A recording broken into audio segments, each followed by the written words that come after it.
Chapter 42. Get as close as you can and then just park anywhere, Salvador was saying, letting go of my shoulder and jumping to his feet. Then just run. Go get it. Don't let anyone stop you. I'll take care of the cop. I nodded numbly. Be careful, I said. What do you mean? I mean, be careful. That cop doesn't know you. He thinks we're crazy. Dangerous criminals, maybe. Just keep your hands up and be careful. Yeah, okay, I'll be careful. There was a moment when I was almost paralyzed by all the madness I'd gotten myself into. A moment when I almost just kept driving, almost just cruised right by that torn-up park. It all just seemed like too much. I guess sometimes life does seem like too much, especially during the big moments. But usually you can dig inside yourself and find what you need. You can find what you need to grow into those big moments and make them yours. I saw my spot. A smashed down patch of dirt that had once been grass, just past a tore up strip of gravel that had once been a sidewalk. Here we go, I said, and turned the wheel. We cut across the left lane of the road and bounced over the gravel, then came to a dusty, skidding stop in the patch of dirt. Workers were pointing and shouting, and I saw one jogging over toward us. The siren got louder and pulled up right behind us. Go! Salvador shouted. I didn't need him to tell me, but it helped. I didn't even kill the engine. I yanked on the parking brake, scooped Ivan off onto the seat I jumped out of, jerked the door open, and bolted down the stairs. I hit the ground running. There was a little plastic orange construction zone fence, but I jumped it no problem, and I sprinted through the work site toward the back corner of the park I'd traveled thousands of miles to get to. This did not seem to be a popular move among the dudes working at the site.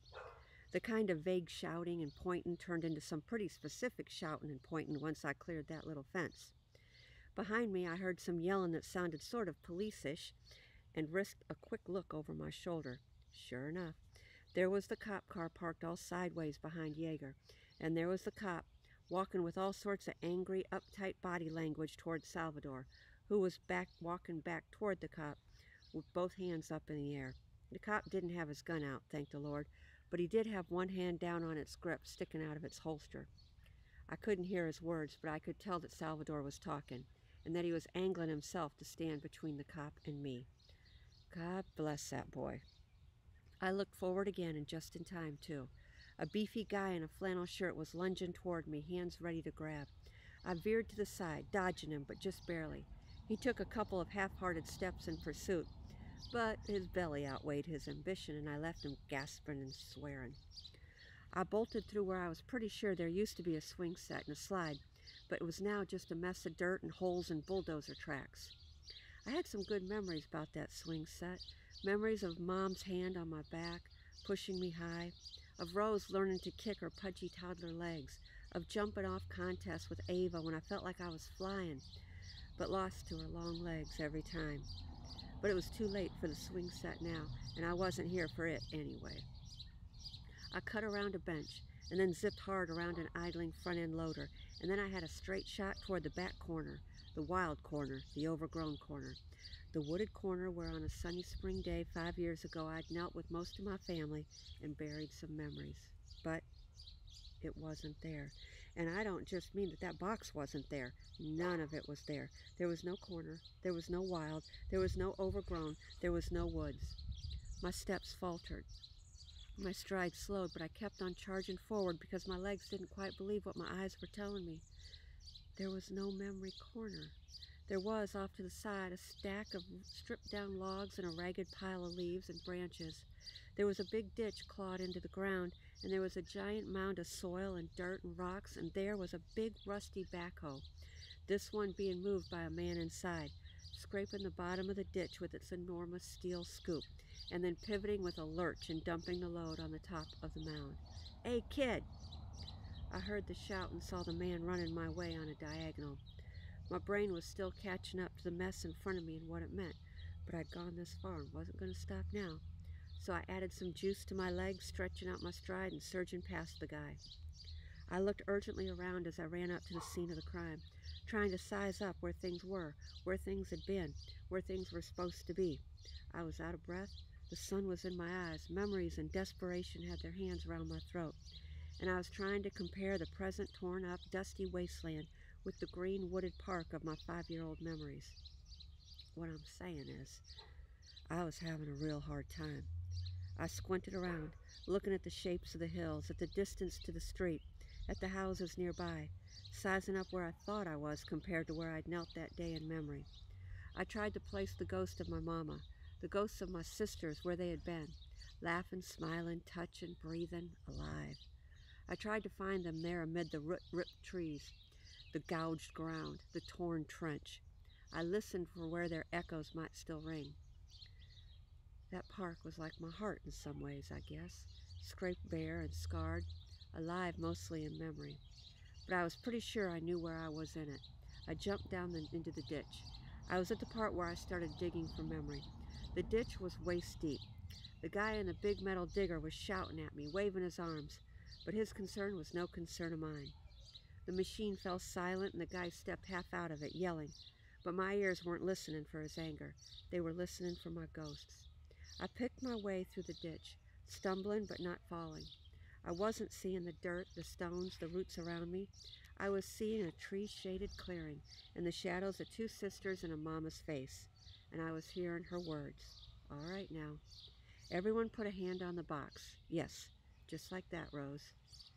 I paused, turned, half closed my eyes.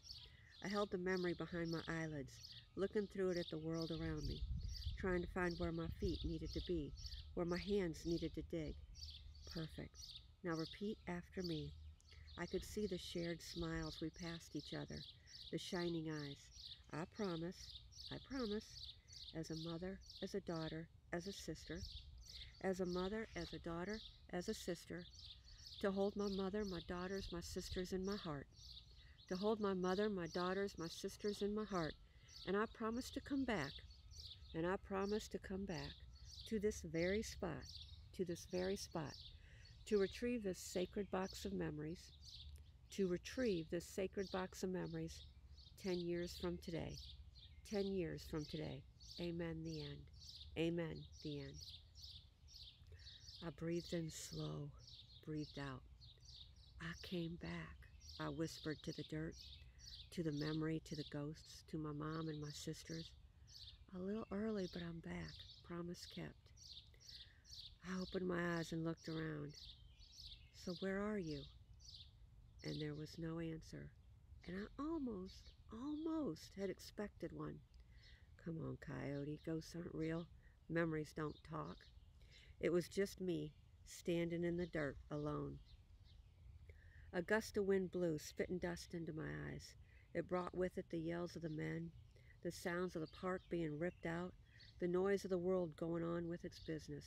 And it almost blew those memories away. I felt them tugging loose from my heart's fingers like feathers. But no, heck no. Absolutely freaking not. A promise is a promise, and I'm the kind that keeps them. The rest of the memory played, us lowering the little box into the hole we dug with a little spade, there between the roots, covering it with dirt, then a big rock, then some leaves, hiding our memories with care so they wouldn't be stolen. Rose, screwing her face up at my mom, asking, "But what if we can't find it, Mama?" And my mom putting on her playful, serious face and answering, "Oh, don't worry. We'll remember where it is." And me nodding and smiling, saying, "I'll remember." And Mom winking at me, bending down to kiss my forehead while she wiped her dirty hands on her jeans. "There, see? Ella will find it. Ella will remember." I rubbed the dust from my eyes, clenched my jaw, looked up at the trench I was standing in, looked down at the other way. Ella will remember. Took 3 steps farther along. 2 more. Ella will remember. Stopped. My feet in the dirt. My eyes looking up, looking for the memories of trees. Finding them. "Here," I whispered. "Ella will remember." I was there. I was in the memory place. I was on the ground in the place between the trees. The place where sisters knelt with their mom and buried a treasure. But I was standing in a ditch that came up to my waist. We hadn't buried that box that deep, not even close. The hole hadn't even been knee-deep, scratched out clumsily by kid muscles wielding a little spade. It had already been dug up. I looked at the backhoe operator who was standing on his machine saying something to me, a look of pure pissed off on his face. "Did you find something?" I asked him. He stopped whatever growling he was doing. "What? Did you find something when you were digging, right here where I'm standing?" He gave me a "you're ruining my day" scowl. "I found some rocks, kid. Now move it. That's it? You didn't find anything else like a box?" "No, I didn't find no box. Look, it's a big shovel I got here. I could scoop up a microwave and not see it. Now you gotta... Where's the dirt? Where's the dirt you dug from right here?" He gestured at the mound of dirt that towered over me at the ditch's edge. "Where do you think?" I turned and looked up at the pile. It was well over my head. It would have been over my head even if I hadn't been standing waist deep in a hole. It was a lot of dirt is what I'm saying. It didn't matter. It didn't matter at all. Not one little bit. I dug into that bottom of the pile with both hands, with bare hands. I didn't need gloves. I didn't need a shovel. I didn't need anything except to keep that promise. "Hey!" the guy hollered, and then followed it up with something else, likely about stopping or knocking it off or getting out of the way or some such. But I didn't slow down, and I didn't stop, and I didn't turn to answer or explain. The dirt gave way before me. It tumbled down into the ditch at my feet, but more spilled from above to take its place, and I kept clawing at the pile. I didn't stop to catch my breath or rest my hands or flip off the surly shouter. Didn't pause for even a heartbeat until a pair of hands grabbed my shoulders and pinned my arms and then, strong, but not in a mean way, spun me around. I thought I'd see that cop glaring down at me, but instead it was just some guy, a guy with scuffed up boots and a few days' worth of stubble on his cheeks. He was looking into my face and he looked worried. "Hey," he said, and then said it again. "Hey, hold on a sec."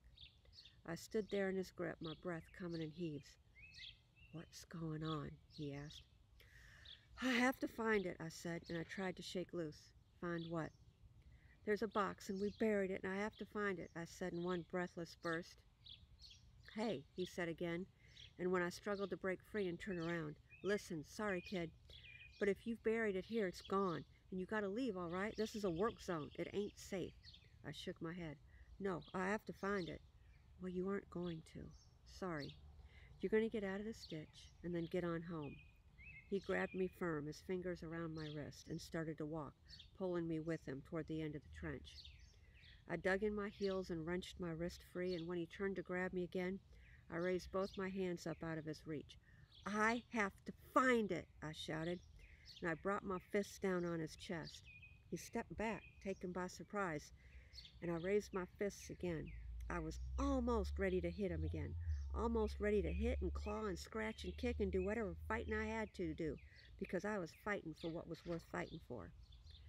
But then I remembered rodeo. I remembered how he talked to folks, how he didn't raise his voice but talked soft, how he talked right into their eyes, person to person. Always kindness, Coyote. Folks like that. They like being talked to like people, like they matter. And at the end of the day, if you give them half a chance, people want to help other people. Most of them, anyway. They do. So I lowered my fists, and I gave myself and him 2 breaths to calm down. And I lowered my voice, and I looked that fellow right in his eyes. I looked long enough and close enough that I saw their color, a yellowy brown flecked with bits of green. And I talked right into his eyes, my voice as human and gentle as rodeo's. "Please," I said, "I have to find it. It's important to me." And that fella, he paused. I saw it. And it was the kind of pause I'd seen 100 times before when Rodeo talked with his rodeo eyes and his rodeo voice and won someone over. When he made them pause and then listen and then get on his side. The man's eyebrows that had been scrunched down angry rose just a bit. That hard line of his frown softened just a tad. He looked at me and I looked right back. "Please," I said again, "help me."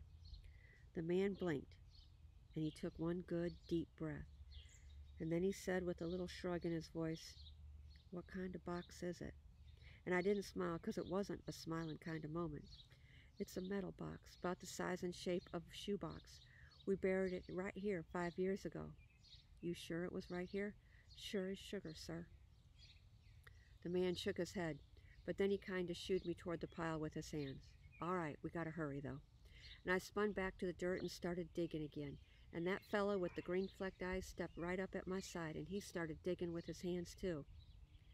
The backhoe operator started a fresh round of shouting, but the guy beside me barked at him. Ah, chill out, Ed. It'll just take it a minute.